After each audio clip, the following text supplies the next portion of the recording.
नमस्कार साथियों, कुशल ज्ञान चैनल में आपका स्वागत है। मैं इस वीडियो में आपको कंप्यूटर की पीढ़ी के बारे में बताऊंगा, यानी कि कंप्यूटर की जनरेशन के बारे में मैं आपको इस वीडियो में बताऊंगा। और मैं आपको इस वीडियो में ये भी बताऊंगा कि कंप्यूटर की अब्जा कौन सी पीढ़ी चल रही है और ये कंप्यूटर की जनरेशन किस टेक्नोलॉजी से जुड़ी हुई है, ये भी मैं आपको इस वीडियो में बताऊंगा। सबसे पहले हम ये जानते हैं कि हम कंप्यूटर की जनरेशन के बारे में क्यों पढ़ते हैं। हमें कंप्यूटर की जनरेशन के बारे में इसलिए पढ़ा जाता है कि किस पीढ़ी के कंप्यूटर में किस टेक्नोलॉजी का यूज किया गया है और कब।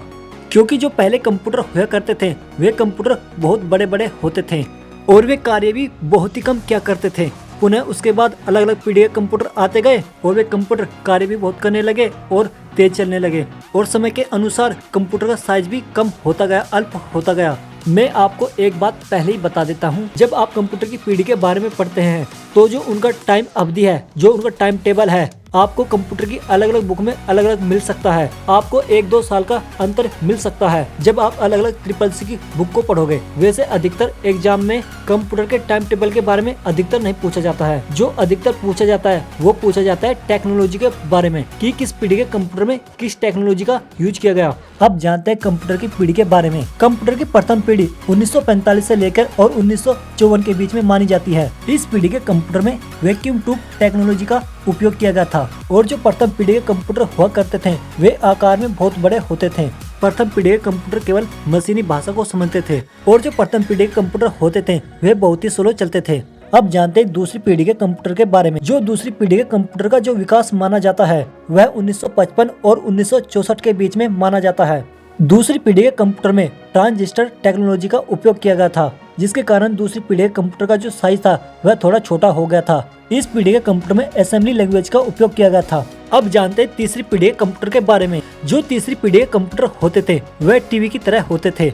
1964 से लेकर और 1971 तक तीसरी पीढ़ी के कंप्यूटर को माना जाता है। इस पीढ़ी के कंप्यूटर में ट्रांजिस्टर के स्थान पर इंटीग्रेटेड सर्किट का उपयोग किया गया था, यानी IC का उपयोग किया गया था, जिससे दूसरी पीढ़ी के कंप्यूटर की तुलना में इनका जो साइज था वह छोटा हो गया था। प्रथम पीढ़ी के कंप्यूटर से और दूसरी पीढ़ी के कंप्यूटर से कार्य करने की अधिक स्पीड बढ़ गई थी और इस पीढ़ी के कंप्यूटर में डाटा को स्टोर करने के लिए मैग्नेटिक स्टोरेज डिवाइस जैसे magnetic tap, magnetic disk data को स्टोर करने के लिए का उपयोग किया जाने लगा था। और इस पीढ़ी के कंप्यूटर में प्रोग्रामिंग के लिए हाई लेवल लैंग्वेज का उपयोग किया गया था, यानी उच्च स्तरीय भाषा का उपयोग किया गया था, जैसे पास्कल, कोबोल आदि। और इस पीढ़ी के कंप्यूटर में इनपुट और आउटपुट डिवाइस के लिए माउस को छोड़कर कीबोर्ड, मॉनिटर, प्रिंटर का भी उपयोग किया जाने लगा था। अब जानते हैं चौथी पीढ़ी के कंप्यूटर के बारे में। 1971 से लेकर और 1985 तक चौथी पीढ़ी के कंप्यूटर को माना जाता है। इस पीढ़ी के कंप्यूटर में IC के स्थान पर माइक्रो प्रोसेसर का उपयोग किया जाने लगा था और चौथी पीढ़ी के कंप्यूटर से ही माउस का उपयोग किया जाने लगा था। चौथी पीढ़ी के कंप्यूटर की जो स्पीड थी वह तीनों पीढ़ी के कंप्यूटर से अधिक हो गई थी और इस कंप्यूटर का साइज भी कम हो गया था, जिसके कारण इस कंप्यूटर का यूज पर्सनल कंप्यूटर की तरह होने लगा। इस पीढ़ी के कंप्यूटर में प्रोग्रामिंग के लिए जो भाषा यूज की जाती थी वो है C++, जावा, विजुअल आदि। अब जानते हैं पांचवी पीढ़ी के कंप्यूटर के बारे में। अब जो वर्तमान समय में कंप्यूटर की पीढ़ी चल रही है वह पांचवी पीढ़ी चल रही है। आप वर्तमान समय में जो भी कंप्यूटर देख रहे हैं वह सब कंप्यूटर पांचवी पीढ़ी के अंतर्गत आते हैं।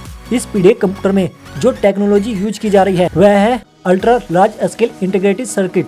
इस पीढ़ी के कंप्यूटर में जो प्रोग्रामिंग भाषा यूज की जा रही है वो है पाइथन, C++, जावा आदि। इस पांचवी पीढ़ी के कंप्यूटर में AI यानी आर्टिफिशियल इंटेलिजेंट का उपयोग किया जा रहा है। इसके कारण ही इस कंप्यूटर को पांचवी पीढ़ी का कंप्यूटर कहा जा रहा है। AI की सहायता से कंप्यूटर को मनुष्य के जैसे ही कार्य करवाए जा रहे हैं, जिससे यह मनुष्य की जैसे ही बातें करता है, बोलता है, पढ़ता है, सीखता है और सिखाता भी है और अपने आप ही स्थिति के अनुसार निर्णय ले लेता है और अपने आप ही किसी प्रॉब्लम को सोल्व कर सकता है।